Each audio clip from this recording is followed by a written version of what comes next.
छीन ले नजरें छुरी है तेरी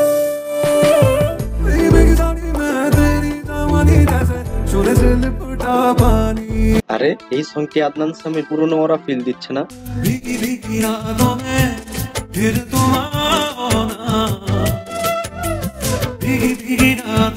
উপরে আল্লাহ নিচে জমিন, কথা সত্য। আদনান সামির সেই মোলায়েম গভীর কণ্ঠ। হ্যালো গাইস, এক্সপ্লোরেশনে আপনাদের সবাইকে স্বাগত। পরম সুন্দরী মুভির সেকেন্ড সং ভিগিস শাড়ি যে একটা ক্রেজ সৃষ্টি করেছে, বৃষ্টি বেচারা, জাহ্নবী কাপুর এন্ড সিদ্ধার্থ মালহোত্রা যে একটা ডান্স করেছে রে ভাই।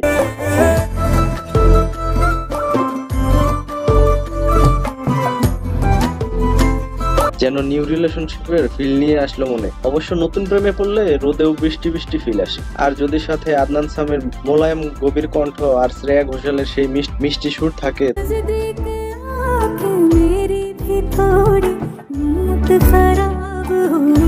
তাহলে তো একদম কম্বিনেশনটি গোল্ডেন হতেই পারত। তো যাই হোক গাইজ, ভেগিস হারি সংটি শোনার সময় শুরু থেকে এমন ভাবে মুড সেট করবে আপনার প্রিয় মানুষটির সাথে ভিজছেন। আর সংটির লিরিক্স এর কথা কি বলবো, প্রতিটা লিরিক্সের যেন আছে ভালোবাসার মিষ্টি ব্যথা, প্রথম প্রেমের লাজুক মুহূর্ত, আর সেই বৃষ্টি ভেজা শাড়িতে মাখা স্মৃতির সুবাস। প্রতিটা লাইন যেন হৃদয়ের নরম করে আঘাত করছে। হইছে রে ভাই, এত রোমান্টিক হইলে আবার প্রবলেম, জীবনে রোমান্সের আটটাও নাই। তো যাই হোক, সংগীতে রোমান্সের উপস্থাপন খুবই সুন্দর। স্লো মোশন শট, বৃষ্টি আর সিদ্ধার্থ জাহ্নবী তাদের চোখের ভাষা একদম আউটস্ট্যান্ডিং, যা সংটির আবেগকে আরো বাড়িয়ে দিয়েছে। সত্যি বলতে এই সংটা শোনার পর মনটা কেমন যেন প্রেমিক পুরুষ মুডে চলে এসেছে। যারা রোমান্টিক মুডে গান শুনতে ভালোবাসেন, এটা প্লে লিস্টে অবশ্যই রাখবেন। আর হ্যাঁ, রাতে হেডফোনে শোনার মজাটাই আলাদা হবে। তাহলে গাইস, ভেগিস হারি নিয়ে আপনাদের রিয়াকশন কমেন্টে জানাতে ভুলবেন না কিন্তু। আর ভালো লাগলে ভিডিওতে একটা লাইক দিতেই পারে। তাহলে দেখা হচ্ছে নেক্সট ভিডিওতে। আর হ্যাঁ, এমন biography and movie related update পেতে আমার চ্যানেলকে সাবস্ক্রাইব করে পাশেই থাকুন। ধন্যবাদ।